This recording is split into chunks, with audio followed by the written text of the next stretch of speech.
It was also the catalyst for major museums to pursue collections of African American art for exhibition worldwide within the last 20 years. Collecting African American artworks on paper and canvas was used as a choice membership incentive for PBS, raising 3 times its fundraising goal. This work provided solid market criteria for publishers to print more artist monographs about Black artists and collections independent of museum shows within the first 2 decades of the 21st century. So it's wonderful to have, obviously she has many years of experience, and it's wonderful that she's joining us here to have this wonderful conversation with John and CC. Thank you, Michaela, and thank you, John and CC, for being here, as well as everyone who has joined us this evening. It's always a great thing to come together to explore new and exciting things about ourselves through the ideas that artists create and present, as well as the ideas and the experiences that all of us have to share. Today's panel is Collecting in 2020. And I couldn't get this out of my head. 2020 is best described by Charles Dickens' famous opening sentence in A Tale of Two Cities. It was the best of times, it was the worst of times, it was the age of wisdom, it was the age of foolishness, it was the epic of belief, it was the epic of incredulity, it was the season of light, it was the season of darkness, it was the spring of hope, it was the winter of despair. And within this year of collecting artists of African descent in North, South, and Central America, Europe, Asia, Africa, and the Caribbean, these artists have been tackling themes about identity, social legacies, Black conscience, colonial legacies, geography, space, and places, attaining freedom from strictures of class, gender, race, and history, as well as art-specific subjects and aesthetic movements. Fortunately, the Prizm Art Fair is the only fair in the United States that presents this range of intellectual diversity through art from throughout the African diaspora. And I thank you, Mikhail, for your vision and your team and your board for enabling you to continue to bring this great work to the public through the fair. This evening, I would like to introduce our panelists, CCH Pounder and John Ellis, who will share select works from their collections, which include work acquired specifically during the pandemic, when art fairs, galleries, and artist studios faced many challenges with people not being able to travel and see work in person due to safety precautions and varying degrees of city shutdowns and restrictions. And yet, these collectors have not allowed these restrictions to thwart their commitment or passion to supporting, celebrating, or acquiring Black visual culture. So to that end, I begin with introducing CCH Pounder, Carol Christine Hilary. She is a philanthropist, art collector, and actress who has appeared across film, theater, and television. Pounder is widely recognized in her on-screen roles like medical examiner Dr. Loretta Wade on NCIS New Orleans and Detective Claudette Weems on The Shield, imbuing fictional characters with wisdom and serene intensity. An impassioned arts patron, Pounder's personal collection contains over 500 works of art featuring artists of the Caribbean, the African continent, and African diaspora. Pounder was born in Georgetown, British Guiana, now Guyana, was educated in England, and at age 18, moved to New York and attended Ithaca College. In 1993, Pounder co-founded Musée Urabana in Dakar, first privately owned contemporary museum in Dakar, Senegal, with her husband, Boubacar Kom. The museum exhibits works by Senegalese artists and artists from the African diaspora in the United States, Jamaica, Guadeloupe, and Haiti. In 2018, Pounder joined the advisory board of Prizm Art Fair. Pounder's personal art collection has been exhibited broadly. In January 2020, the Charles H. Wright Museum of African American History in Detroit opened the exhibition Queen from the collection of CCH Pounder. Pounder has loaned works from her collection for a series of exhibitions at Xavier University, a historically Black university. Her art collection has also been exhibited at Somerset House in London, England, and Pounder's collection includes works by American assemblage artist Betty Saar. Our second panelist is Dr. John Ellis, born and raised in Queens. John Ellis journeyed to Chicago to attend medical school and has been there for the most part ever since. Growing up in New York with parents who were enthusiastic about the arts, he was exposed to multiple forms of the arts and spent more time in the performing arts growing up than anything else. His father painted and wrote plays. His mother had a great design sense. And no longer practicing medicine, but still teaching, both teaching and a student for life, he has the opportunity to indulge his curiosity in learning about and collecting African American artists, both contemporary and from the 20th century. And I think that with all of us being here and a testament to learning for life, I hope that we are all will be lifelong learners until rigor mortis sets in. I would like to ask both of you, John and CC, if you could just briefly just describe and talk a little bit about when you started collecting and feeling that you needed to have these ideas and this work in your homes, and what that means to you, as well as the relationships. And I'd like you to just briefly talk about that, and then you know, after each of you briefly say that, then I'd like to just start out with having you talk about and share your collections with everyone. And then at the end of this, I want it to be more casual so we can have a conversation in the midst of it, and then we'll open up for questions and answers. CC, would you like to start? You're on speaker. We can't hear you. There, how's that? That's perfect. Good? Okay. Okay. Very, very briefly, just so we can get to the meat of the matter, I hope, is that I started collecting about just out of my teens. And I have been collecting in the beginning sort of little statuettes of ebony from Kenya that my father used to have, and I used to grab one as a good luck charm, and I have it in my pocket when I went on auditions. I did at one point have a huge difficulty choosing whether I'd be an actor or an artist. And I had a wonderful mentor who said to me, acting is for youth. As long as you have your hands and your eyes, you can be an artist all your life. Unfortunately, that is not exactly true, because if you're not practicing, you actually lose your hand and your eye. But what happened in between was I started to encourage other people to meet artists. So I would introduce artists to my community, young actors, you know, musicians, dancers, and so on. And that's how the trend started. I lived in a loft downtown Los Angeles. I used to have the Golden Spoon Awards, where how we would feed ourselves, basically.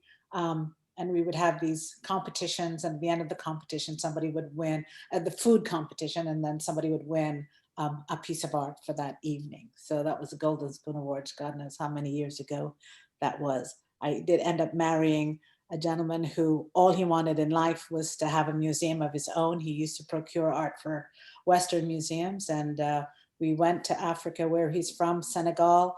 I suggested to him that maybe you better collect contemporary art, because you really can't afford the traditional art anymore. And besides, you can't even test from the burying of them and digging them up and saying, oh yes, they're 200 years old. So we went completely in a contemporary direction.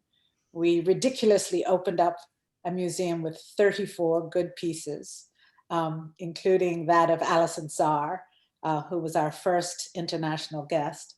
And for 18 years, we ran that museum until his death. So that's how I ended up with a really solid diasporic collection, plus what I had been collecting in the United States. So here I am, still an art lover, still dabbling in painting myself, very rarely, but I'll make jewelry, I dibble dabble collage and so on. I make gifts at holiday time, but I'm really eager about collecting art of the African diaspora now and its contemporary. Thank you. John? Great. I wanted to start off by really congratulating Mikhail on another fair. I first met her maybe 4 years ago in Miami, and I just think that she has done, continues to do a wonderful job. And I would say to anyone here, look at who she's showing and what she's showing, because you will see it elsewhere later and you will kick yourself for not having acquired it from her or through her. And I see people shaking their heads. So I grew up in New York, as Halima said, and my dad was a corrections officer, and he worked at the Tombs in Manhattan. He worked at the Queens House of Detention. He ran an arts program for prisoners. You can imagine that, there are many talented people in the prisons back then. Even now, there's an exhibition at PS1, which I'm not getting on a plane until I'm vaccinated. So we won't discuss all that, but I hope to be able to see, I think it's called Prison Nation, the exhibition that's there. Tremendously talented people. So we always had art in the house done by prisoners that my dad would bring home. For years, I was preoccupied with studying medicine, learning, to be an anesthesiologist. But I crept into this in different ways. There's an art fair every year, the first weekend in June in my neighborhood, Hyde Park in Chicago. I go out to the Hyde Park Art Fair. Photography most often caught my eye. My sister was a Peace Corps volunteer in Kenya, and maybe 30 years ago, I went to visit her for 3 weeks, and I bought so much sculpture and painting that when I was having it shipped home, I was contacted by people that thought that I was an importer, and I was like, no, this is just a one-time deal from what I got during that trip there. But over the past 10 years, and I'd say accelerating the past several years, I've been able to indulge my love of photography. Recently, I'll take these, and also more recently painting, and you can see, I'll talk about some of the work that's behind me. And so, this has been a passion that I've been able to indulge in more, and I'm happy to share with some of this today. And there's also a fun thing. I see folks on here that I've met traveling, art fairs. There's something about the community that is also very appealing as well. And that's something that I've missed during the pandemic. Zoom, nonetheless. Well, thank you.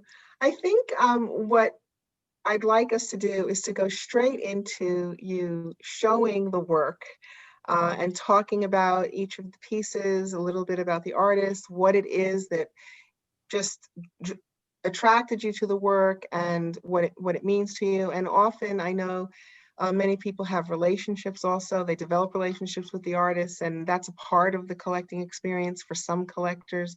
But I just think it would be much more exciting right now to jump right in and have both of you talk about the works that are in the collection. And Mikhail, are you going to be able to set that up? Yes, I have the screen ready. We can start with CC. Is that okay? Mm-hmm. Yeah, okay. Can you We're just going to go straight down. Oh, great. Number 10. Well, first of all, I'm in New Orleans, and this is Carl Joe Williams. All you're going to see tonight are works that I collected during COVID. So it's basically the last 6 months, and I've chosen 10 pieces and an exception that just arrived today. Carl Joe Williams, New Orleans artist, sorry, but I love the fact that he does mixed media and collage. And this is not the first work of his that I've collected, but during COVID times, I said, let's look back at people that you've gotten small works from and see if there's something that you can do. This is 80 by 62. It's painted on 2 doors. And I just love the feeling of it. I know that it happens to be his parents as young people. I think Carl is now about their age as you see them in this picture.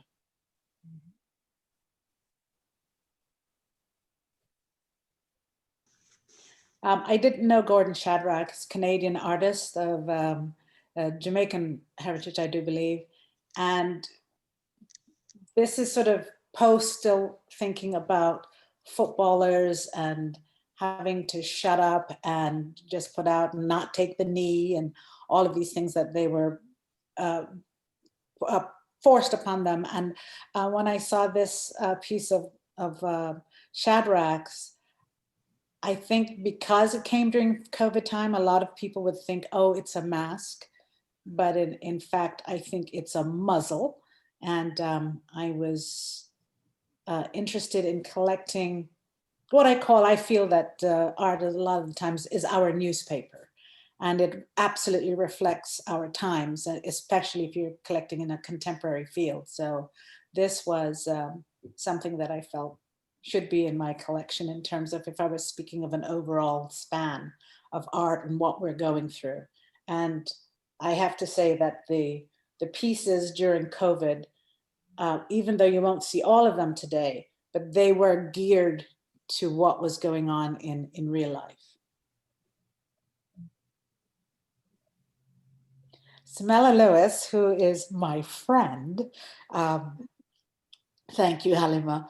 I had a small piece of hers for many years, and I had always been hoping to collect an original piece of hers. And Stella Jones Gallery had the chicken plucker, and she said, you know, I've got this piece in the back of Samela's.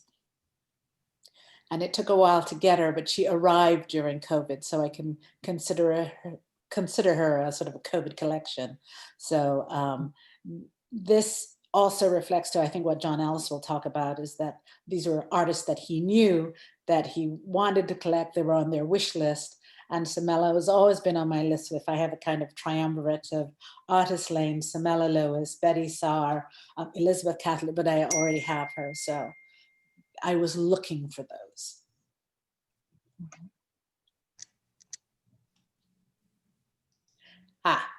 This is Stanwyck Cromwell. Heritage Quilt is one of 2 pieces that I've acquired from him. Never knew about him. He was born in Guyana, which was one of the things that I also spent COVID doing, was starting to research who are the artists from the country where I was born. And I really wanted to invest in that personal history. And what I loved about this was its date. Even though it's a contemporary piece, it reminded me of the African-American artists of the 60s and 70s who had the aesthetics of color, where they were forging through this sort of colorscape that was not muted, was not quiet. And it was very specifically an African-American aesthetic at that time. And I realized that he was part of that world too, but I just didn't know him. He's on the East Coast, and I've marked several pieces of his to continue collecting from him. This is called Heritage Quilt. So this is a small painting I threw in because I already did a sort of a series of Layla Fanner on another video that I have on YouTube. The reason that I chose Layla Fanner was because her work was the work that got me out of the kind of, we're in COVID, we're stuck. I was tired of seeing the kind of news that I was seeing. And I really felt that I wanted to be in a kind of a quiet fantasy, a pretty world where the world was well and gorgeous again. And I got a series of her works. She's a African-American South African living in South Africa. And I started to collect. I think I have maybe about 6 or 7 pieces of hers at this point. Beautiful. Thank you. Okay, now this is the catch-all. This is Monica Ikegwu, who is a recent graduate of high school, of going into, she chose Columbia, I believe, as her next college. She is 21 just, and I thought her draftsmanship was really superb. A great many of the paintings of hers are of herself, which absolutely reflects being in the time of COVID, where you're home alone and you're your subject. And I have a few pieces of hers, and I just think that this young lady is going to be a spectacular. And she was also at Prizm this year as well. And I feel that this is one of the people that's a little bit like football, what are those people called, scouts, when they're just waiting for you to get out of high school and they can't offer you anything yet. But, and I think this is going to happen to Monica. And I hope that she can still be an artist and not end up being a production machine. I hope she can have a good artist life, because she really has a wonderful hand.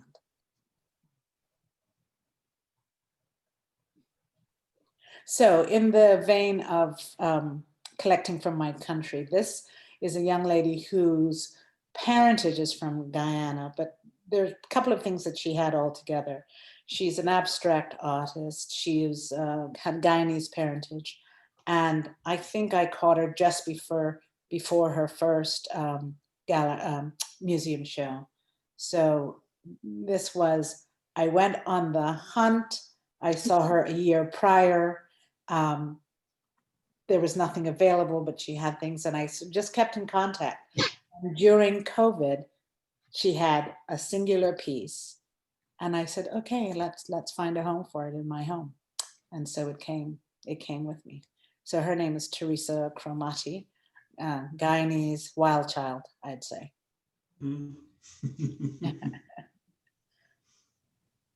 Babajide Olatunji. I first saw his work. This is another thing, here we go again, where I match Mr. Ellis, is that I've known his work. And I got a small piece at auction. It was a fundraiser for AMREF. And I knew his gallerist. And just over the course of COVID, I wrote to him and said, well, what have you got left of his? He sent me something of another person, and I didn't connect with them, but this was kind of at the bottom of his page. Now, it's not that I'm fond of old men. It's just that I am 5 o'clock. fond of draftsmanship. And I just, his technical skill here, just, I find it thrilling. Particularly the reflection in his eyes. I can see almost the scenery that he's looking at. You know, the blue sky, there's a bit of green of the land. It's really fascinating to me. So this vein of the Nigerians, there are a great many artists who are considered, where they do absolutely, the realism is very, very strong. And he's one of them, but I think he's got something.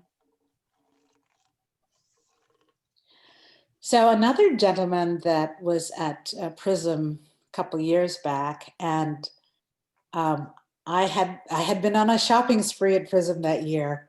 And by the time I hit his booth, I had run out of ducats and coins. And I kept saying, I could just want to take one of these home, Mikhail. And anyway, I had to wait. And I've talked about this before. Sometimes when you wait, somebody's cachet just rises, and you're now in a price category that is chokeable. And that's pretty much what happened with DDA. But I still felt that I should collect him. So I was able to bring that one home.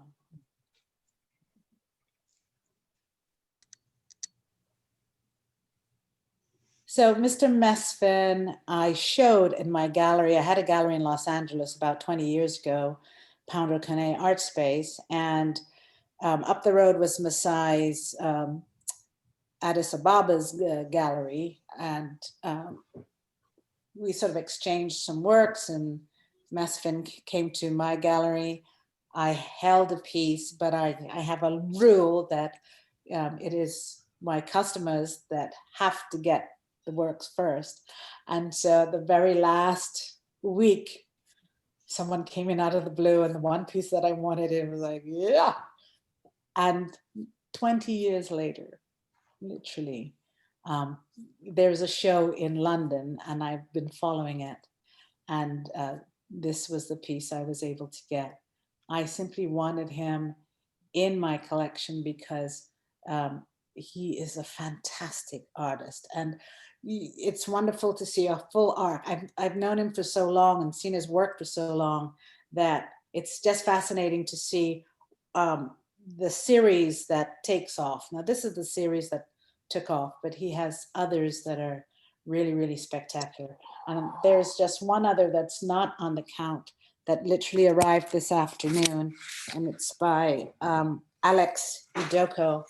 And I wanted to show you this because I have quite a collection of what I call It Ain't Just Paint.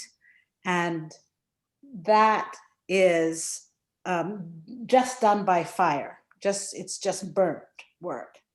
And this Alex, I thought it was a really, really lovely piece. So I just wanted to talk about that part of my collection as well, which are works that are not done with a brush and paint.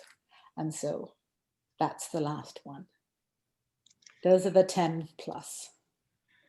Thank you so much. It's just wonderful to see not only the range, but also, you have, more than one generation in this period of time. And I do want to ask you just quickly about what are the other mediums that the artists who you collect that are not using paint, aside from photography? This is a big exposure because of so much time in Africa. So I have works that are made out of matchsticks, birds, cork, seashells, sand, of course, which is very popular in Senegal. And it just goes on and on and on of what things are made of. I also have a pretty marvelous painting made out of tortilla shells, of tortillas. Yes. And just, I think it's important to share that, because I think that a lot of times, if people don't see it, they don't think it exists, or they don't think about how artists, when they're working to explore the endless possibilities of an idea or a medium, that they're working outside of traditional Western plastic arts. And so that's why I really wanted you to mention that, because artists, for the most part, are aware of it, but they may not even touch those materials, but they're aware of it. A lot of collectors are not aware of it, and it's good to keep that in mind, because sometimes there are specific themes and with materials or not. Like some people only collect photography or only collect sculpture. But thank you so much for sharing that. I'm looking forward to asking some more specific questions as well. And John, will you share your collection with us as well? Yeah, I will. And I'll just start off by saying, at the risk of offending someone on here that I don't know, I see 3 artists whose work that I love dearly on here. Elizabeth Colombo, whom I saw at the Louis Long Gallery in New York some years ago. And Lola, is Lola still here? Lola Flash was on. She may have just gone off. And Marilyn Nance. So yes. It's a pleasure to have you all here. And so for those of you who live on Instagram, and many of us do, that's my Instagram handle. And I live in Hyde Park in Chicago. I've been here for most of the last 40-something years. And that's where I live, behind the Museum of Science and Industry. This is just sort of a little animation of images from my home. I was talking earlier with Halima saying I have negative wall space, and it's one of the things that impacts my collecting. She told me I should rotate, but this at least gives you some idea of what I have in a 1,500 square foot apartment. So I'm limited. I do not have 500 pieces. I do not have a museum, although when folks come over, I do tell them that this apartment is the Ellis Museum. And sometimes I want to say to you that you don't have negative wall space. You have very positive, beautiful wall space. However, I don't have much left to put anything up on. Anyway, let's start with this. And you can actually see this piece behind me. This is a print. And so we were talking earlier, and one of the things Cece was saying is that she likes to have originals. And I would love to have an original Faith Ringgold. This, by the way, is a photo of her by a photographer in New York, Giancarlo Valentine. And I'm in love with photography. We went to London last year during Frieze, and we saw, I think maybe the last day of Faith's show at Serpentine Gallery. And Faith is in her 90s now. She's famous for, Tar Beach, certainly collages, paintings, etc. And this is, I think, Mama can blow, Papa can do something, because it's all about Mama. And but this is a print that Serpentine came out. So this is something I actually saw just before things shut down. I saw this in Mexico City during the time of the fair Sonamaco in February. And I got the second print in the series, a series of 100. I would love an original Faith. I get what I can get. And so obviously this is celebrating music, which is so important to our culture. And I just love the attitude on Faith here in Giancarlo's photo. This is, oh, let's see, now we got to go back up here. Okay, we're going to do a little bit different order here. This is Patrick Alston. Patrick is an abstract painter in the Bronx. In New York, and you may have seen a very colorful piece as I was going through my animation. He often invokes the graffiti-based ethos of what came out of the Bronx. One of the things about this, and this I had seen before, I acquired this during COVID. Again, I'm always chasing what I saw before, and you may get some sense of this here, of really the three-dimensionality, the almost sculptural aspect. Particularly of this top right panel there is something that I love about his work. And you can actually see, I did a little video earlier. One of the things that's hard to see in flat photos is the three-dimensionality of a piece. And you see in this Patrick Alston piece, there really is a sculptural aspect to the work, particularly in the top upper right quadrant, and even down here, where you can see where these pieces have been scraped, as it were. Even up here, there's some texture. And so again, that's Patrick Alston, who's out of the Bronx. Young man. I don't think he's yet 30. One of the things that's hard to see. And now this you can also see behind me over, I always get messed up on Zoom, but anyway, this is Candida Alvarez, who's my contemporary from New York originally, like I am, of Puerto Rican descent. She's a professor of painting at the School of the Art Institute here in Chicago. And I just love this color here. What you can't tell so well is that this is on this, this sort of raw canvas here. In person, you get a better sense for how that complements the actual painting. I have a lot of photography. We'll show some photography towards the end. And I really wanted to balance this with A, some color, B, some abstract painting. I know that a lot of what CC showed was more figurative work, but both Wendell and I are particularly fond of collecting work from folks who are working in abstraction. And I was able to see this. One of the things that during the pandemic is that I've been able to see works that are in Chicago, right? And so this comes from Monique Malosha's gallery. I saw Monique on the call earlier, and this is actually something that I could go see, not touch, but almost touch, smell, and there's something appealing about that because I've not been on a plane since March. This also has a Chicago connection. This is a young painter, Railes Vasquez, a Dominican-American painter, whom I first became aware of because he was in undergraduate school at the School of the Art Institute of Chicago here. He's now in graduate school getting his MFA in New York at Columbia. And I've diddled and dallied and finally, you know, maybe a little too late, you know, said, okay, let's do this. And so I have not gotten this piece yet, but this is something that should be coming to me very shortly. And this is a painting actually of his brother. I'm half of Caribbean ancestry, and the other half of my ancestry is Charleston, South Carolina. And there are many people who like to say that New Orleans is the northernmost Caribbean city, but I would say that Charleston is. Short story, when my grandmother died, we went to the funeral in Charleston, and as the minister got excited and was preaching, my sisters and I could not understand him. And we said, what is he saying? And my brother-in-law, who's from St. Croix, started translating, as it were. So there's this, you know, this Gullah Geechee culture. The boats went, you know, because that's how people traveled, by boat. So anyway, Caribbean American artist, Dominican American artist, and I wanted some more figuration in my collection. And so this should be arriving soon. This is going back. On the other hand, this is work that Myra Green. Myra is a professor of photography at Spelman. She had been in Chicago previously, and this is work that she did with a process called ambrotype. So even though these are photographs, these are unique images. So as Halima and I were talking earlier about the notion that fine art photography is produced in limited numbers of editions, this, and she did many of these, are editions of one.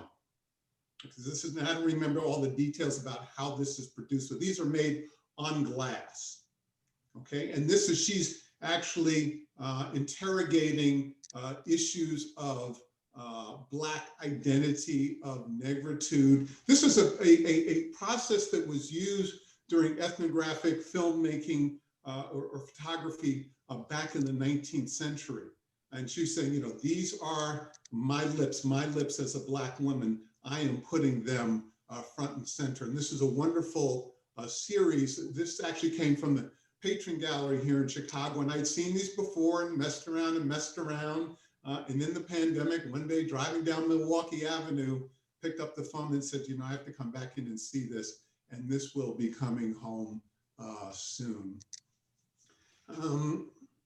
This is a woman, Amanda Williams, who is in Chicago here, an architect by training, who has been doing photography. I have some work by her where she's done laser cut paper maps of the city of Chicago overlaid with images of Iraq. She's probably most famous for, there's some of her work that was in MoMA, where she was painting houses in Chicago that were slated for demolition in, they might be called Kool-Aid colors. Cece was talking about the colors that evoke the 60s and sort of Afro-Cobra colors. All of her colors that she painted those houses related to products. So there was Afro Sheen blue, there's Crown Royal, Bag, purple. There was, there's some kind of Ultra Sheen, what is it, Ultra Sheen, not Ultra Sheen, some other product, hair product that's yellow. But one of the things I like about Amanda is that she moves around in how she works. That was photography. There were videos of then these houses being destroyed because she painted houses that were all slated for demolition. During the pandemic, so this definitely comes, the work that I'm showing here comes out of the pandemic.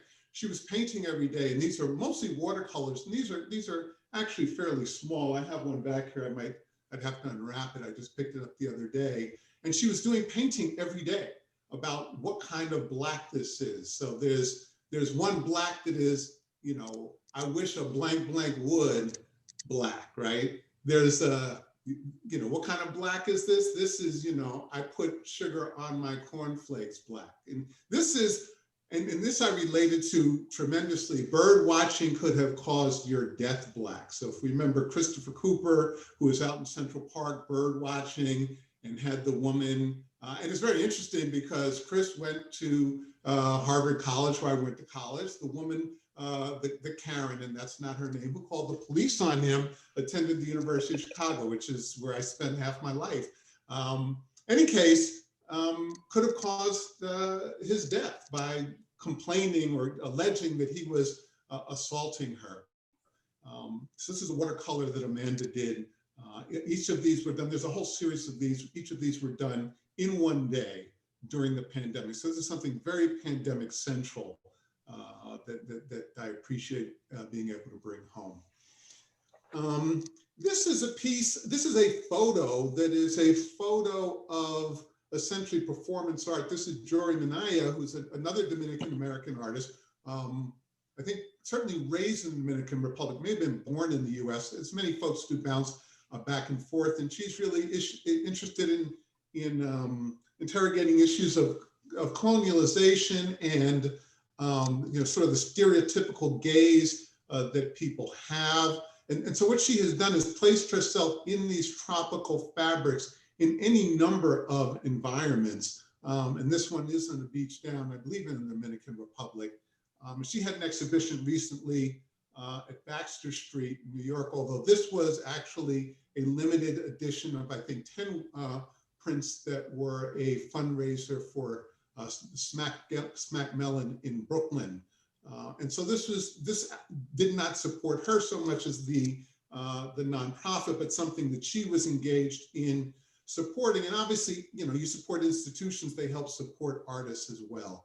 And most of these folks I either know, at least have met. I had the good fortune to meet Jory in Miami last year when we were at Art Basel. Again, the thing that I and many of us miss about not being able to go to the fairs. But, you get to follow people. She did an Instagram live, I don't know, a week or two ago, and got to hear her talk about her work virtually. And these are two photos by Tyler Mitchell. So Tyler came out with, he's claim to fame, as it were, is that he's the first Black photographer to shoot the cover of Vogue. He shot Beyonce, sort of wonderkin, Doug Willis's,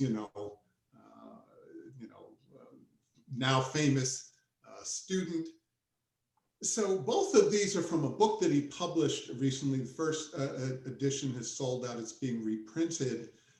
And so there was a limited edition of 100 of the book that came with the image that is on the right, which to me channels Gordon Parks, the little young man in the field. But interestingly, the image on the left did not come with the limited edition book. I bought this because, as many of you know, there were many fundraisers, some of them controversial, during the pandemic that sought to raise money for various nonprofits. And this was one that was sold, so in unlimited numbers. I don't know how many of this image in pictures for Elmhurst Hospital. Elmhurst Hospital is one of the city hospitals in New York that was just really ground zero for the COVID epidemic in March and April. And so this was a way of raising money for the hospital. And this is Tyler himself flying a kite in this image. And you may have seen again in the animation one of his photos that I have that I really am quite enamored of. And just sort of ending on photography, and this is going back, I've been chasing Jamel Shabazz for a long time. I did have the good fortune of meeting him and chatting with him some at the Gordon Parks Foundation gala a few years ago. One of the things that was interesting to me to talk to him about was the fact that he was a corrections officer. So, and I had not realized that. As I mentioned, my dad was a corrections officer. But he was out there always shooting in the world. And these young men are a little younger than I am. These are street photographers of Times Square getting together. But this evokes a time in New York for me that's very different from the Disney-fied Times Square of New York today. So I think, I've probably talked too much, but thank you for giving me the opportunity to share this stuff with you. Thank you. Thank you so much. That was wonderful. We have a question which has to do with photography, and prints, and then also, what original art is. And I just want to address the question and clarify the idea of original art and multiple originals. Both are considered originals. Many of you know this, and the new collectors may not be aware of this.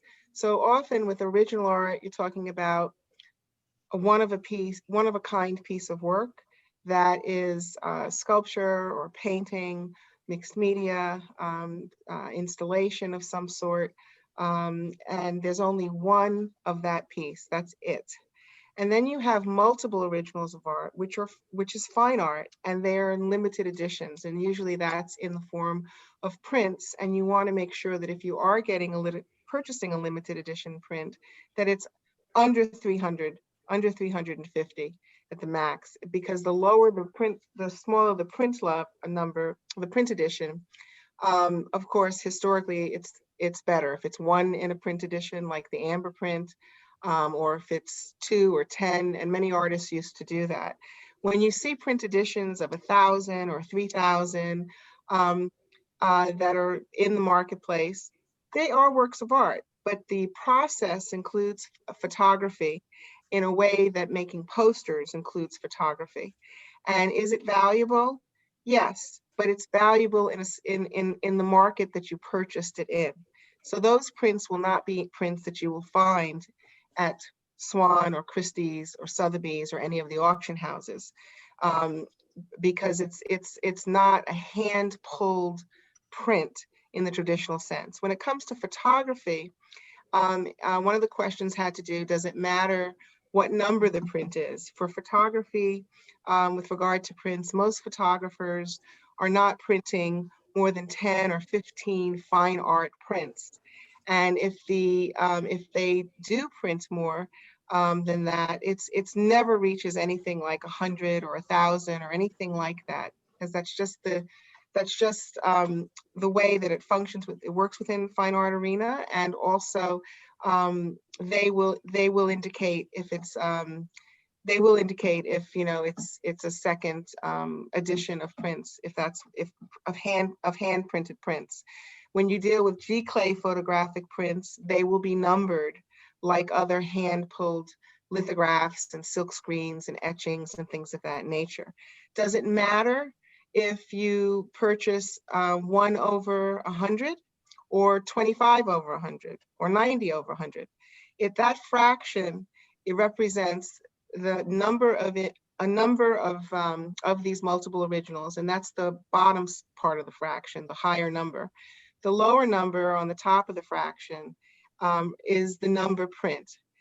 The thing that you should know, especially with hand-pulled prints in printmaking, is that when the artist is hand-pulling it, this is the first print, and they put it down. This is the second print, and they put it down. And when they number the last print that they put down, which would have been the last print they may have pulled, they're going to pick it up, and that's going to be 1 over 150.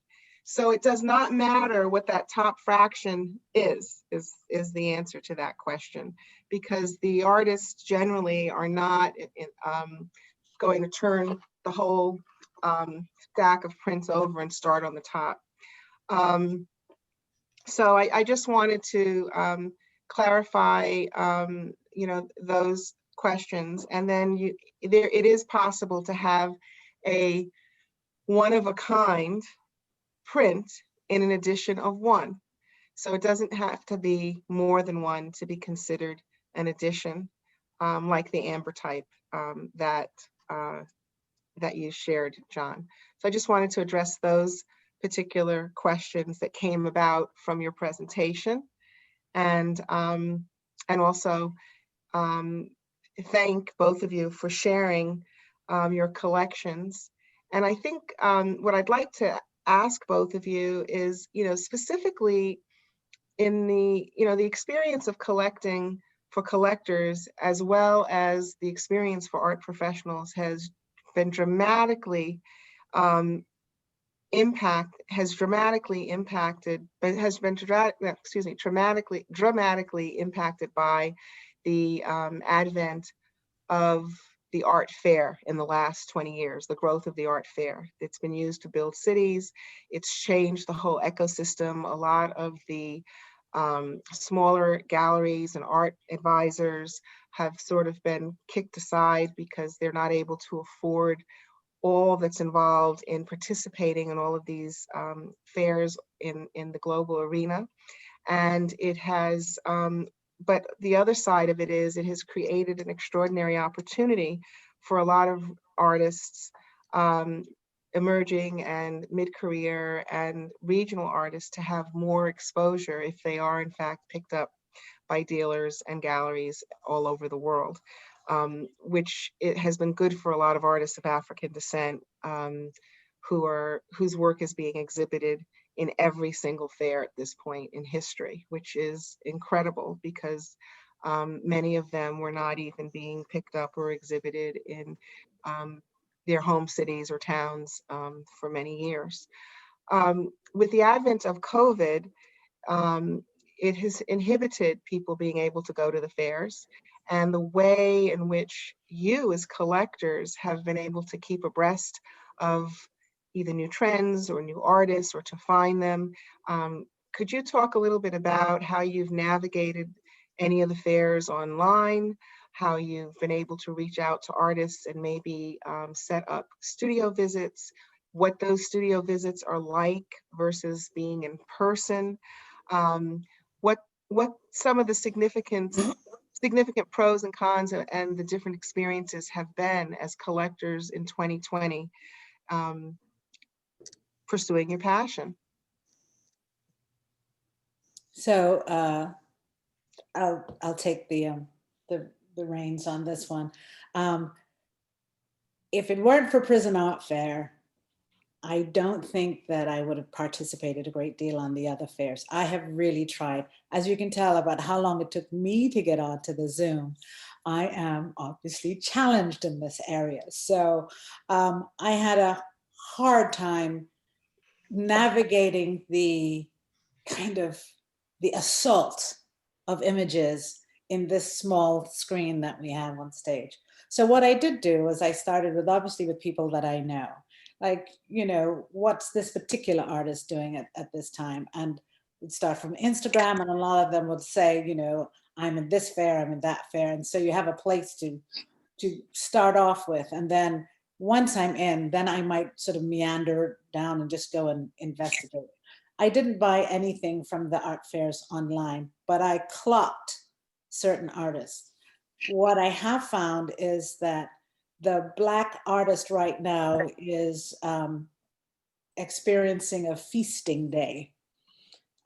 He's experiencing a feasting day with or without credentials, it doesn't matter. And I've been listening to some people that I'm really embarrassed to say that they've actually said to me, no. It's okay about the work. Are they Black?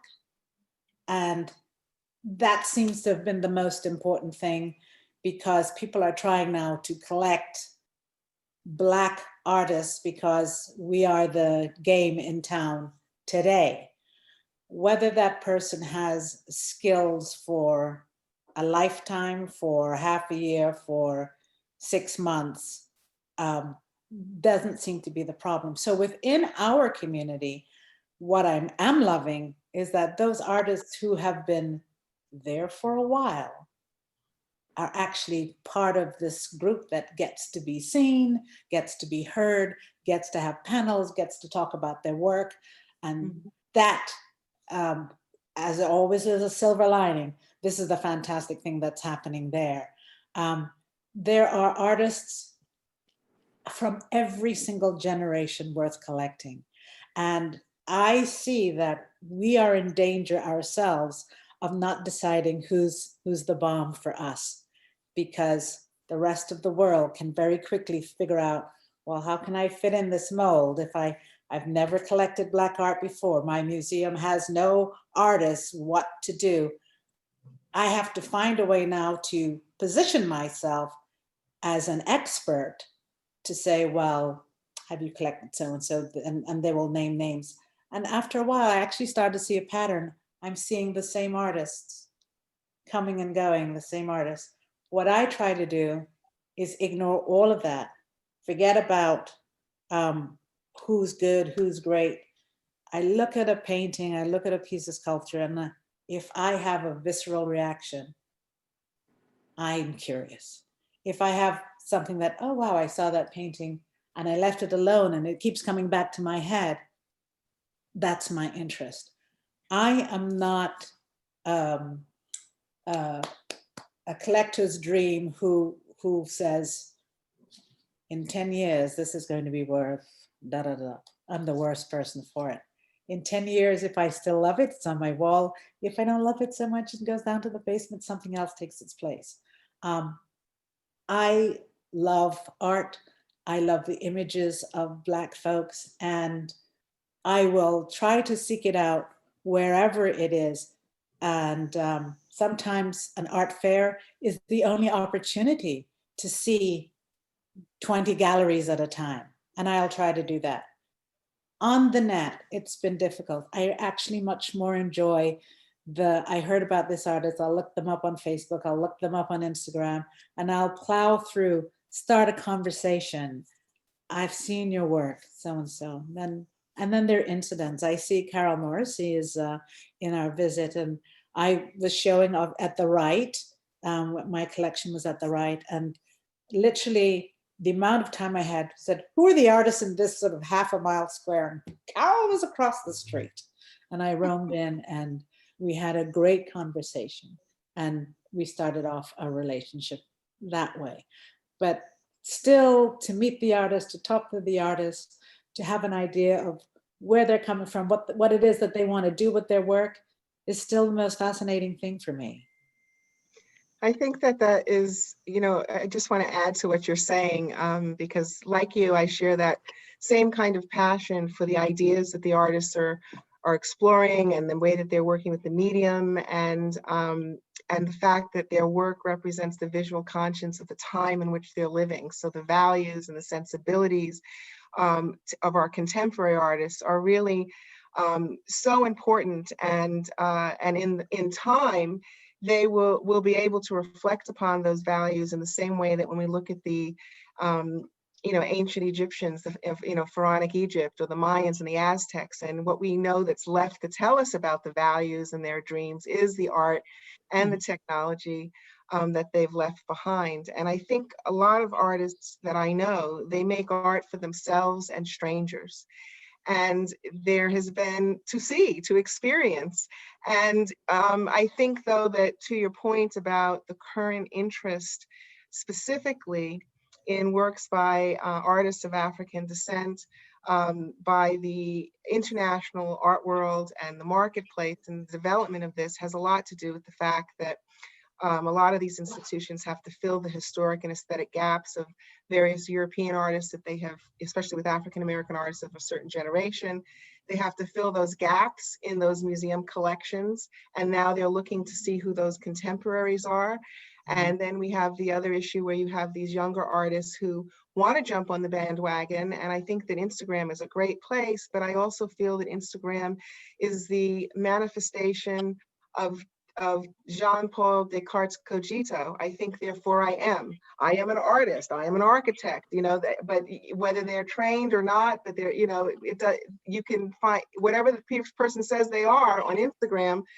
That's it, without any vetting, and it's created some confusion in the art world for collectors, for curators, for other people that are involved in the field. But at the same time, I think that, there are always going to be those collectors that are looking at art as assets and commodities. But the best investment is in what you like and being able to support the visual culture. And, with regard to Black visual culture, historically, it has been Black people that have always supported their artists. Chicago has a big history of it. Florida has a big history of it. New Orleans has a huge history. New York has a huge history. California has a huge history. A whole bunch of cities in this country and different places in Europe have supported the substantive and meritorious work of these artists. And so I'm happy to hear that about you in the way you approach the collecting, Stacey, because this is very important. And the people that are Johnny come latelys, and I've been to, in the process of some of the research for my current book, I've been going to fairs all over the world up until March. I stopped. And when I was in Chicago, I was in an art dealer's booth looking at the work. I didn't say a word, nothing. And the dealer came, as I left, came after me, handed me a business card and said, "Oh, you need to call me. I want to talk about representing you and your art." We didn't even talk about art. Okay, there was something going on here that they said she must be an artist. She's Black. This is what the deal is. At the same fair, I walked down and some collector came running over to me. "Oh, Kara, I've been wanting to meet you," thinking I was Kara Walker. And somebody else did the same, thinking that I'm Lorna Simpson. Now, that can happen if people look alike, right? Okay, but that's not what's happening here. Well, why else would you be at the fair in their minds? Right. And then on top of that, when I was in last year, when I was at Art Basel in Miami, I think I was at the Pulse Fair at that time. I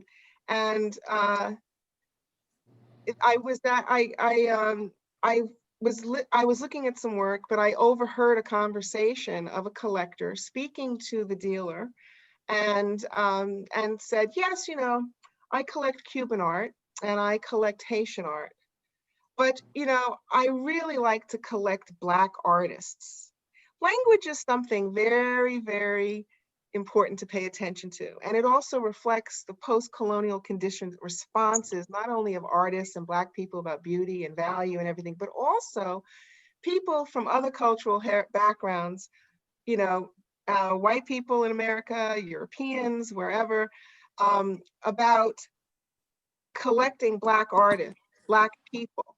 And that thinking versus the ideas or the work that they're producing, it really informs and reminds me of why historically it's taken so long for meritorious works by artists of African descent to be looked at for the quality of the work and the ideas in the marketplace, because they were considered, how was it, the big question is, how is it that these people who were to be enslaved, how could they be intelligent or human and have ideas, which was perpetuated forever? And so now people have to, the whole art world, in the ignorance of it and the curiosity of it, they're having to rethink a lot of different subliminal and learned ideas. So it's this time, I want to just say this, people have asked, is the interest in African American artists and African diasporic artists going to last? And I will say yes, because it's untapped virtually, and there's so much of it, and the ideas and the talent it's extraordinary, not because we're just saying that, but it's extraordinary because these artists are really working with the materials. They're pushing themselves. And the only thing that I will say and add about the market today is that there's a tremendous push on figurative imagery, more so in terms of what's being promoted than abstract imagery. And photography finally is really, being collected more. And you mentioned earlier that Lola Flash and Marilyn Nance were on this call. Two incredible human beings, first and foremost, and two extraordinarily talented photographers. And if anyone on this call is not familiar with Marilyn Nance or Lola Flash, please look them up. Their work is really very important to the art historical canon. It's very important to just the history of art. And there are other artists on here as well. I think I saw Leslie Jean Bart go by, another wonderful photographer as well. And And I think since we should take advantage of this moment that if you are a visual artist on here, to just quickly say hello and people just see your name and know who you are, because this is the other way that collections are cultivated and developed, finding out who's who. A lot of times people are quiet. I'm not being quiet now, but so anybody else on this? I can see quite a few. How do you get them to say hello? Did they unmute? You have to tell them how to do it. Can you see my screen? This is Candace Hunter. Yeah. Who's my dear friend here in Chicago. And I think one of the things, but by the way, kudos to the National Black Fine Arts Fair in the Puck Building. But yeah, the question is, who moderates who is important to our community? And there's this old expression in my field that an expert is someone who comes from 50 miles away or more. And Candace is a stone's throw from me. And this is not a piece of hers that I have. Candace paints, she works in collage, etc. But it's very important that we keep in mind about who are the arbiters of what's important in our community. And so I just wanted to give, since I saw Candace popped on the line, I wanted to give a shout out there. Well, I think that's important. The concept of cultural arbiters, that also comes out of a tradition of elitism, which the art world has historically been. And I think that it's important for collectors and art enthusiasts and artists to be the advocates for artists that they appreciate and they like and they want to share with other people to be exposed to. It's really up to those people to do that, and that doesn't require being on the board of a museum. It's people that you know. I have a question here. What are your feelings about collecting the most current works by an artist you're following versus seeking their earlier works? Do you prioritize? In a similar vein, do you prioritize collecting from older, more established, or younger emerging artists? It's a great question. Yes, it is. Mr. Ellis, I just want to say this very, very briefly. Even if I saw an artist currently today and I saw a piece that I'd like, even if I got that piece, I would historically now track back. What did you do in the 80s? What did you do in the 90s? What did you do in 2000? And that's where I have this conversation where they may not have any work available from that era as originals. And that's where I fill in with, do you have a print? So that I have a kind of trajectory of that whole artist's, what they're doing. And I think I've been maybe it's because I worked in the museum before, but that's really been part of my my wheelwright. I see Yune Gabon Brown is on here, and I think I've been collecting his work from at least 20 years. I think at least 20 years. I think that makes sense. One of the challenges is, and I heard earlier that folks couldn't hear me so well. Can you hear me okay? Yeah. Okay. I think one of the challenges is that there are many people whose work I might like, and budgets, and we joked about wall space earlier, are not infinite. So there's something to be said for, as you say, CC, having a range of work by an artist over time. But then there's also saying, I want something from this person and that person as well. And so those are just some of the things I think that one has to balance if one doesn't have a collection of 500 pieces. Well, I was lucky. I started really, really early when Black Art was like, please, for God's sake, Cece, buy this piece from me. There's a whole different, I think I have like 7 or 8 pieces of Kehinde Wiley's, including a portrait I did of my mom. Hello. I couldn't walk by his studio without losing an earring now under my ear and sell a leg, and so it's also timing, of course. But I loved him then. That's what's important. Even then, as a young artist, I loved him. And now, as an artist that I couldn't even sort of sneeze like a quarter of a piece of paint that could go by my way, I couldn't afford it. But it's lovely to be part of someone's walk through life in the world of art. I think it's also nice is, talking about established versus young artists, is that obviously Kehinde does not, quote unquote, need your support at least monetarily at this point in time. And a lot of the younger artists and not so young, can really appreciate that support. So there's also, to the extent that one thinks about supporting, not just collecting for oneself, but also supporting the ecosystem, that is another factor that can go into acquisition. Yes. Well, one of the conversations with this was that, what were we collecting during COVID? And there was definitely for me kind of, let's sprinkle some over here, let's sprinkle some over there.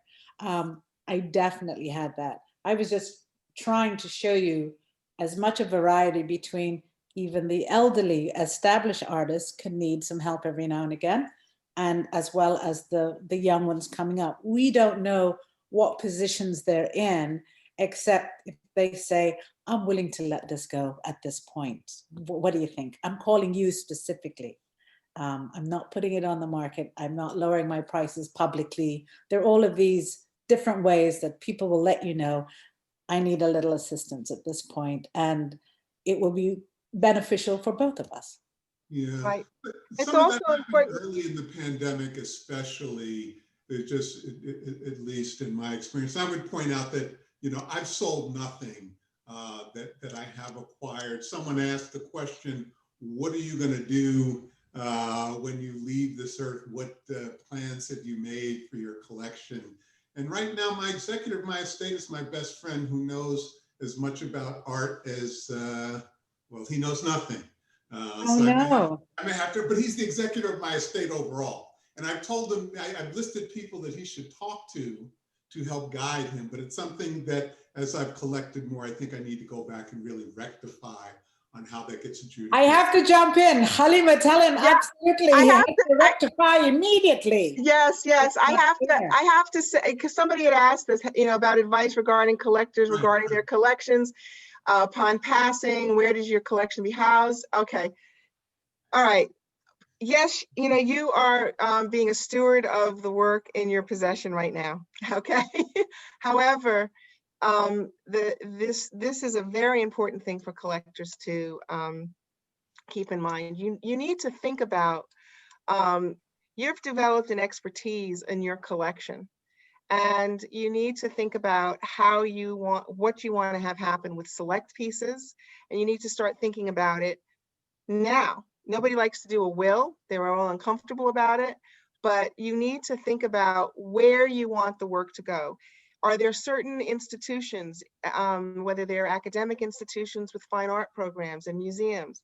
Do you want it to be, do you want to have the work deaccessioned? Do you at a certain point? And what do you want to do? You have to think about these things.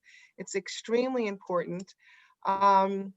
And I'm just thinking of one particular collector right now who was very concerned about this. His name was Paul Jones, and he was out of Atlanta, and he had an extensive collection of all mediums and all different, a range of mediums and artists, historic artists and contemporary artists. And he researched various institutions. And his big question was, who's going to really take care of this work? Are they going to take it and stick it in a storage room and no one will ever see it because they have a big name, but they're not committed to letting people have access to the work to study or have it integrated into exhibitions? He had a whole bunch of questions, and before he died, what he decided to do, in his case, he selected the University of Delaware, and they wanted his collection badly. So he said, I will give you half of the collection while I'm alive. I will enjoy the rest of the collection for the rest of my life, but I will give you the collection.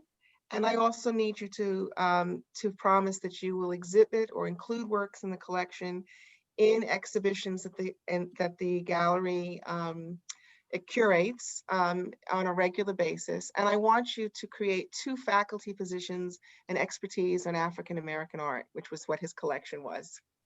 So, you know, collectors are in a position, depending on how much work or the quality of the work, or if the collection fills a gap in an institutional collection that they've always wanted, but that wasn't the focus of the way they developed the collection, but your collection fills that historic gap. And you're able to negotiate all different things in a variety of ways. So this is a very important part of estate planning, and anyone whom you are going to have handle your artwork is vulnerable to vultures that you normally would not want to have access to your collection because they don't know. And if they're not around it or don't understand how the collective activity of the art world functions and the nature of relationships, and they see you know, the value, the fair market value, maybe numbers that they're not accustomed to having access and cash in hand for on a regular basis, it will be a disaster. So I really encourage collectors to, one, you need to get an appraisal, and, you know, not just a replacement cost appraisal for insurance purposes, but you need to get a fair market value appraisal. And when you hire an appraiser, you're getting an economic analysis. And when you hire them, they can do 2 appraisals at the same time. You won't be charged double for the research. They just have to do different calculations for the replacement cost and the fair market value cost, so that you Can I just interject in that? Yes. And that is a little more difficult than you would imagine, because in the course of all of the United States, there are very few appraisers who feel equipped to appraise works of the African diaspora and African Americans. I have already checked this out, and literally on one hand, there are that amount of people, but they're not necessarily in your area. So you've got to fly them in, you've got to put them up. So there are things that are required more. Now that there's the internet, it may change, but I don't think so. They actually have to see the condition of the work. That's true. A lot of appraisers that are parts of the various appraisal organizations are not. A lot of them do not have the expertise, or they're not comfortable. And then, but what they do is they end up calling the people who know, who are appraisers. You can hire an appraiser who is a member of an appraisal organization or who is not.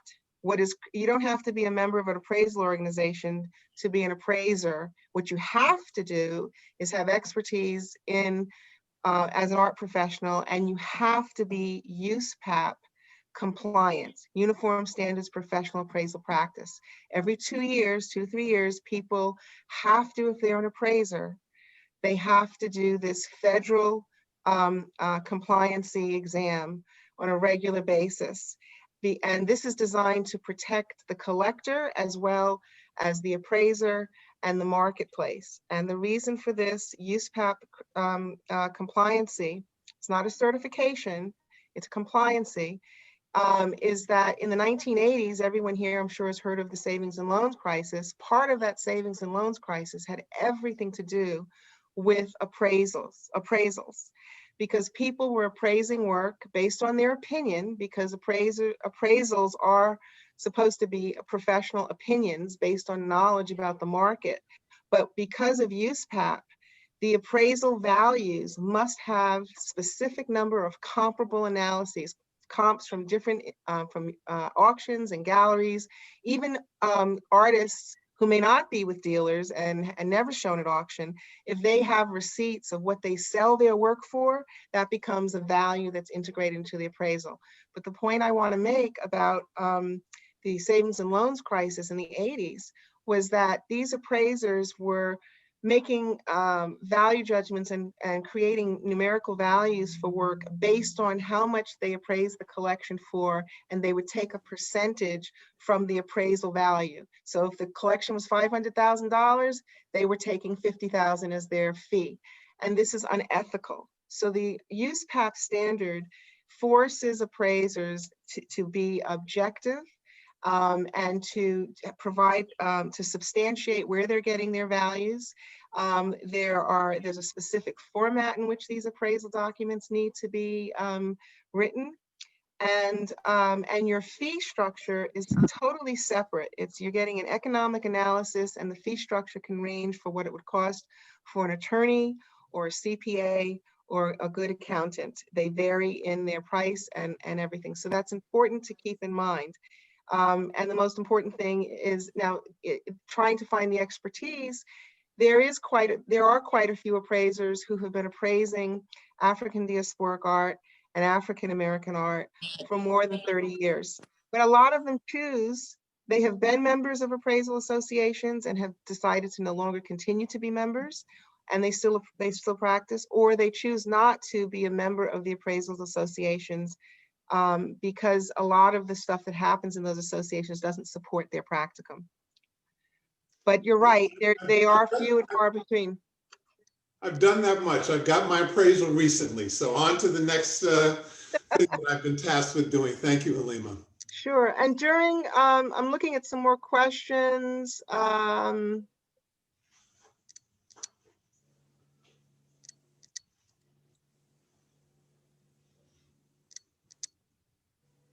Let's see.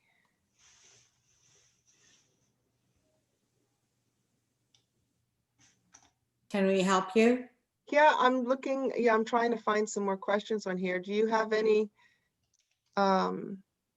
Yeah, Halima, I can help you because I was jotting them down as you were. Okay, good.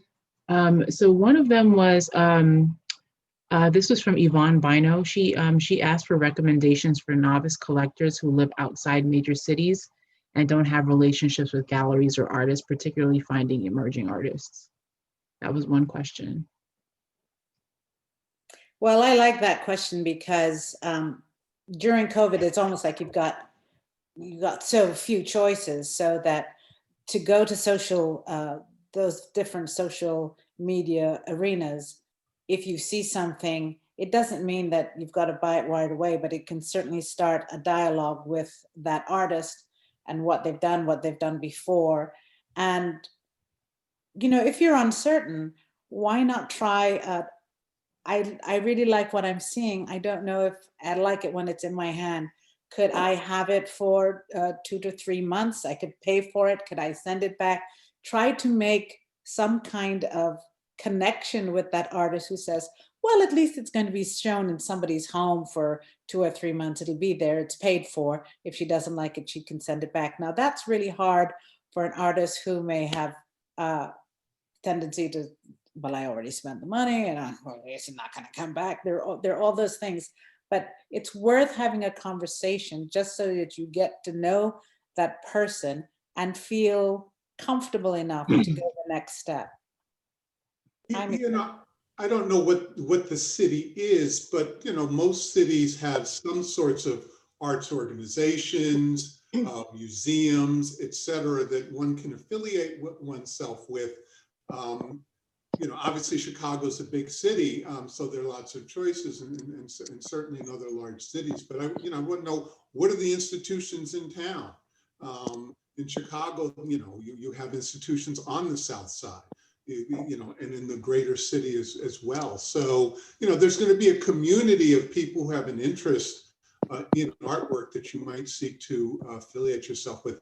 And on the other hand, there's this big wide world of Instagram, and you might find that someone on there is not that far from you.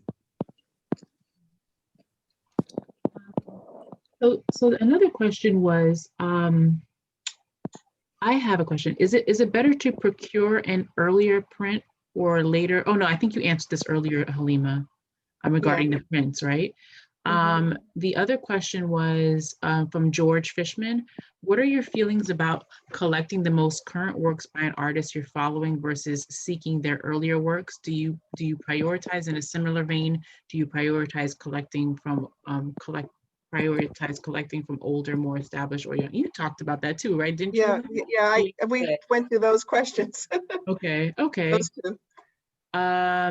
Here is another one. Do you invite the artists you collect to experience their work in your spaces, Which work of art in your collection, if any, makes you feel a sense of separation anxiety if you're away from it too long? Well, I would just say this. I had renovated my apartment that I've been in for 25 years. I was having an opening party planned for March 20-something, March 30th. And Allison Glenn, who was in Chicago, who's a curator at Crystal Bridges in Arkansas, was coming to town, and I was going to have everybody over the house, and COVID hit. So, you know, hopefully sometime next year we'll be able to do that again, or do it. I can't say do it again, do it. CC, you've obviously had the chance to share your collection with more folks. I saw your work at Xavier in New Orleans. We saw it during Prospect, I guess, a couple of years ago. What are your thoughts? I've done every year, because I didn't have the faith that I would hand over the works, you know, in my will to an institution that wouldn't put it down in the basements, particularly like when we started collecting, where we were hunting for ourselves. Now I think it's different, and I have to sort of reorganize my brain to accept the fact that when I'm dead and gone, that there are a great many works that I have in my possession that will be seen by people from outside of my community, which I'm really pleased about. And I have put things in place so that that happens, with the caveat that it cannot stay in the basement for more than a year before it comes up to be seen by the public. And I'm hoping that, you know, people abide by the rules that they sign on.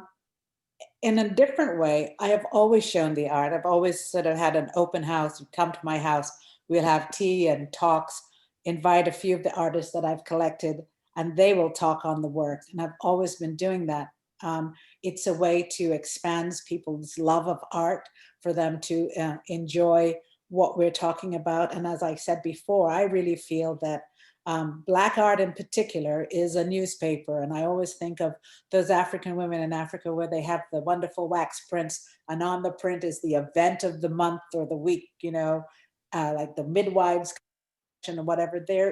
There's a kind of a announcing quality to, this is what we're concerned about, this is what we're thinking about, and within the work. And I think that a great many of the parts of my collection reflects that. And Patrick Waldemar is on, and I even have some works of his during COVID where he was commissioned to do a courtyard series about the fabulous, lovely courtyards of New Orleans. And then COVID hit, and then Black Lives Matter hit. And then he started within these beautiful fountains, you started to see hanging bodies on those clotheslines. What looked like white sheets ended up being the costumes of the KKK. It's like, it's very hard for a great many of us, while things are happening to us, to just ignore and keep going on process that this is what I have to do next. So I'm fascinated by our currency of the current. And I think that it will go out of fashion, or for the moment, and then it will come back again, as it always does, because we were purveyors of the truth of the time. And I am fascinated by that. I see a question here that there's a follow-up. I didn't answer the last question well. Yvonne Bino says, we get followers who don't have access to Black art in their towns. They're looking for ways to learn about artists. IG is good, but any other ideas? One of the things I've been guilty of in this COVID pandemic is indulging an art book addiction. And so I see Christopher shaking his head, right? So the books are coming in fast and furious. I'm stuck in Chicago all winter. Okay, there we go, right? And so, and one of the ways I think IG is also useful because you learn about books through that. You learn about exhibitions through that. You learn about exhibitions if they are either galleries or if they're museums. You can go online, and even the online viewing rooms of Prizm and other fairs, you can go on and look And again, you know, Google is a wonderful thing in the sense that you may see an artist you like and Google them. And I mean, just think, you know, Halima, when you started, imagine what you could have done if you had had Google, right? I mean, it's so, you know, you have to start somewhere, but between books, Google, Instagram, looking at online viewing rooms, there's really a lot that one can learn. And Halima, you have a new book coming out soon, don't you? Yes, I'm in the process of working on it. Yes, yes, I do have a new book that's going to be coming out. I'm still in the midst of the writing, and it's builds on the last book, Collecting African American Artworks on Paper and Canvas, but it's more expansive in terms of the medium. The first one was painting, prints, and photography. This next book is covering every medium and work from artists from throughout the African diaspora, from 6 continents. And so it's pretty extraordinary also to see the connections of artists of African descent all over the world, but also some of the subtle and distinct cultural sensibilities and exposure and ideas that they have that are very different. So you'll seeing different things among Caribbean artists, Black British artists, which also is not exclusive to artists of African descent, and under that title, Afro-European, Afro-Asian artists, Afro-Latina artists, African-American artists. It's wonderful to see certain threads, but it's also really extraordinary also with contemporary African artists. African artists, yes, Black Futures book, to see these artists from all over. But it's also going to be a how-to and a reference for new as well as experienced collectors as well. So I thank you for reminding me of how much more work I have to do to get this to everyone, because it's, a great passion, as all of us are sharing in this talk this evening. I think that one of the things that I just want to say to both of you is that I'm really grateful for this opportunity to speak with you, but also for your individual commitment to supporting the artists as well as your passion. And, and that includes also supporting the artists and the institutions that are exhibiting the works, and also monographs and publications and catalogs and things of that nature, because as you said, you've developed an addiction, John, and I think it's natural for all collectors to become bibliophiles simultaneously. You have to, so that you can get more out of the experience, but also the conversations that you have with different people within and outside of the art arena can become more enriching. But I just want to emphasize again just how important it is for artists who are collectors and people who come to collecting who are not visual artists themselves, how important it is to support the ideas and the visual culture itself. And it's important because it's an extension of and an affirmation of human existence and value. And it's important to also visually pass different narratives about who we are and the value of the time in which we live. So I want to just thank you and all of the artists that are on this Zoom call for participating and being here. And I want to encourage you to continue to make the great visual statements that you make, and know that it's important work that you're doing.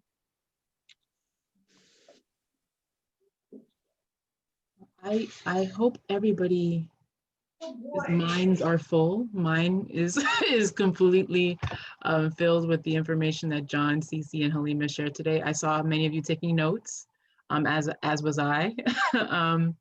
And it's really humbling to see that so many of you decided to join us tonight on what is our final night of the fair for our 8th edition.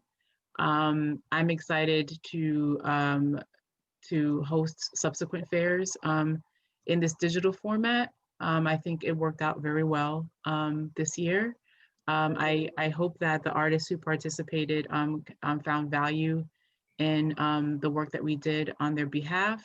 And it really is a joy for me to do what I do. And I love hearing everything that you all have to say. All of your questions were wonderful to hear. I am grateful for John and Cece and Halima. I've known these wonderful people for years. And they have been champions of this crazy endeavor for quite some time. I met John back in 2016, and he's been coming to the fair since back then. I think that's where he saw Alexi Peskine's work, Aljana Moons. And Cece came in 2016 as well, as a matter of fact. Yeah, and I remember our first encounter, I was like, I know you from somewhere. Your face looks so familiar. And she's like, oh no, I'm just around. But I knew from somewhere important. And as I think it was maybe 2 days later, I was watching TV and I was like, that's who she is. So I was very humbled and blessed, and that she decided to come to Prizm and has been a committed contributor and participant, and really champion for our growth for the past 4 years. Halima, I've known Halima for about the same amount of time, and she's always, and whenever I have need moments to vent, she is there. And we both are both passionate about the artistic community and making sure that we build equitable spaces and that the artists that we work with have equitable opportunities for growth. That is incredibly important for us. I'm blessed that the artists on this call who have participated in the fair either in the past or currently have entrusted us with what is very valuable to them. I don't take it lightly at all. It is just, your work is just as important to me. And I'm doing my best along with our board members. I know Taib is on the call, and all of our other supporters and board members who aren't on the call today, but I know that they're just as passionate about what we're doing. We take this endeavor very seriously. And so we hope you will continue to join us. And again, I just want to shout out our continued supporters, the Green Family Foundation, the Knight Foundation, the Miami-Dade Department of Cultural Affairs, the Greater Miami Visitors and Convention Bureau. We are very thankful for their continued support.